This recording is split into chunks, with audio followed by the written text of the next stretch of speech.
एकनाथ शिंदे यांनी जेव्हापासून बंड केलं तेव्हापासून ठाकरे विरुद्ध शिंदे असं गणित पाहायला मिळालं। पण एकनाथ शिंदे यांनी बंड केलं आणि ठाकरेंचं सरकार पाडलं। अगदी त्याचप्रमाणे शिंदेंसोबत होईल का असा सवाल सध्या उपस्थित होतोय। पण महाराष्ट्राच्या राजकीय वर्तुळात सध्या टीका प्रतिटीका जोरदार होताना दिसत आहे। एकनाथ शिंदे ठाकरेवर टीका करतात की एकटं लढायला दम लागतो, तर त्यावर राऊत प्रतिटीका करताना म्हणतात की शिंदे यांनी कधी पुस्तक तरी वाचलं का किंवा साधा पेपर तरी वाचला का असा सवाल ते उपस्थित करतात। आता शिंदेंनी नक्की काय म्हटलं? महाराष्ट्राला तिसरा उपमुख्यमंत्री भेटेल असं राऊत म्हणाले। तो उपमुख्यमंत्री कोण? राऊत काय बोललेत याबद्दलची संपूर्ण डिटेल माहिती या व्हिडिओच्या माध्यमातून जाणून घेऊयात। नमस्कार, मी वैष्णवी आणि तुम्ही बघत आहात महाराष्ट्राचे राजकारण। हिंदू हृदय सम्राट बाळासाहेब ठाकरे यांची काल जयंती होती।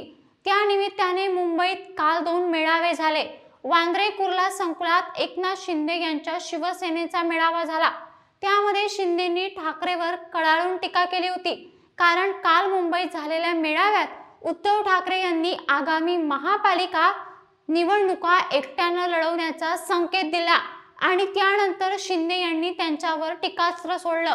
स्वबळावर लढण्यासाठी मनगटात ताकद लागते, घरात बसून निवडणूक जिंकता येत नाही असं म्हणत उपमुख्यमंत्री एकनाथ शिंदे यांनी उद्धव ठाकरेंना जोरदार टोला ठेवून दिला आणि एकनाथ शिंदेच्या टोल्याला संजय राऊत यांनी जोरदार प्रत्युत्तर दिलं। ते म्हणाले, महाराष्ट्र अत्यंत धोकादायक लोकांच्या हातामध्ये गेलाय असं मी मानतो। एकनाथ शिंदे हे शिवसेना प्रमुख नाही किंवा शिवसेना प्रमुखाचे वारसदार देखील नाही। एकनाथ शिंदे हे ईडी आणि सीबीआयच्या भीतीने पळून गेलेले जयचंद आहेत।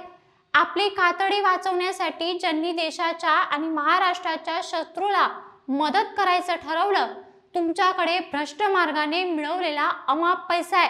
त्या पैशाच्या माध्यमातून संस्था विकत घेणं, त्यातून निवडणुका जिंकणं याला राजकारण म्हणत असाल तर अशा प्रकारच्या राजकारणाला बाळासाहेब वेश्येचं राजकारण म्हणायचे असं संजय राऊत यांनी म्हटलं। एकनाथ शिंदेचं प्रकरण गांभीर्याने घेऊ नये, त्यांनी पालकमंत्री पदाचा वाद आधी सोडवावा।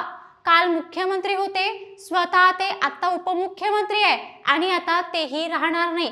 महाराष्ट्राला तिसरा उपमुख्यमंत्री मिळतोय, तो त्यांच्याच पक्षातील आहे, याचा त्यांनी विचार करावा। मी कुणाचंही नाव घेत नाही, पण घडामोडी मात्र पडद्यामागे सुरू आहे। राज्याला भविष्यात 3 मुख्यमंत्री मिळू शकतील अशी सध्याची परिस्थिती आहे। यांचं वजन नक्की कुठे आहे? सायकलच्या टायर मध्ये हवा भरतात ना, तसे अमित शहानी हवा भरलेले हे नेते आहेत। बाळासाहेबांनी यांना भरपूर दिलं तेव्हा त्यांना प्रतिष्ठा होती, पण आता मात्र त्यांच्याकडे काय आहे असं म्हणत संजय राऊत यांनी थेट एकनाथ शिंदेवर निशाणा साधला। एकनाथ शिंदे यांच्या भाषणाकडे फार लक्ष देऊ नका। त्यांनी कधी पुस्तक तरी वाचलं का? पेपर तरी वाचतो का हा माणूस कधी? तुमच्यावरती मनगट चावायची वेळ येईल हे लक्षात घ्या। आम्ही तुमच्यासारखी लाचारी पत्कारली नाही। महाराष्ट्राच्या शत्रूची लाचारी करणं म्हणजे अफजल खानाच्या दरबारात मुजरे जाणणं हे इतकं काम आहे। तुम्ही तात्पुरते आहात। तुम्हाला ज्यांनी पदे दिली तेच लोक तुमची पदे काढून घेतील, तुमच्यातलेच कोणीतरी बसवतील असं संजय राऊत म्हणाले। मला तोंड उघडायला लावू नका।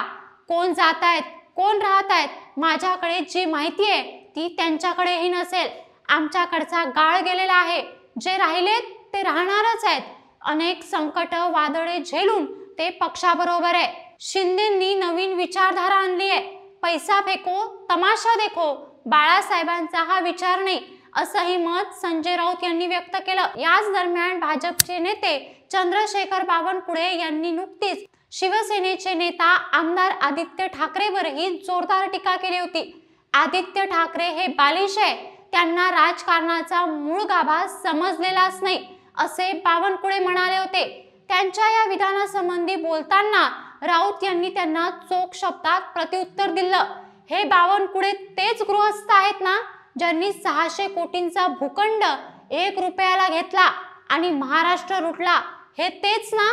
असा बालिशपणा आम्ही कधीच करणार नाही असं म्हणत राऊतांनी त्यांना टोला लागवला। ईडी आणि सीबीआय आता कुठे? या माणसाला अटक केली पाहिजे। फडणवीस यांनी त्यांना महसूल मंत्री करून मोठा गुन्हा केलाय। बावनकुळे, तुम्ही 600 कोटींचा भूखंड 1 रुपयाला घेतला, आम्हालाही तो द्याल का? कोण बावनकुळे? हे तर रावणकुळे आहे, त्यांना ताबडतोब अटक केली पाहिजे, अशीच मागणी राऊतांनी केली। आता हे सगळं जरी असलं तरी उदय सामंतच्या रूपाने एकनाथ शिंदेच्या शिवसेनेमध्ये बंड होईल आणि एकनाथ शिंदेची जागा लवकरच उदय सामंत घेतील, अशी सुद्धा जोरदार टीका राऊत यांनी केल्याचं दिसून येते। आता याबद्दल तुम्हाला नक्की काय वाटतं? ठाकरेवर शिंदेचं वर्चस्व असेल किंवा शिंदेवर ठाकरेंचं वर्चस्व असेल, किंवा या दोघांचंही वर्चस्व नष्ट होऊन उदय सामंत हे नवं नाव समोर येईल? याबद्दल तुम्ही एक नागरिक म्हणून काय विचार करता? तुमचा तो विचार आम्हाला कमेंट करून नक्की कळवा। आणि अशाच पद्धतीचे नवनवीन राजकीय व्हिडिओ पाहण्यासाठी महाराष्ट्राचे राजकारण या चॅनलला सबस्क्राईब करायला विसरू नका।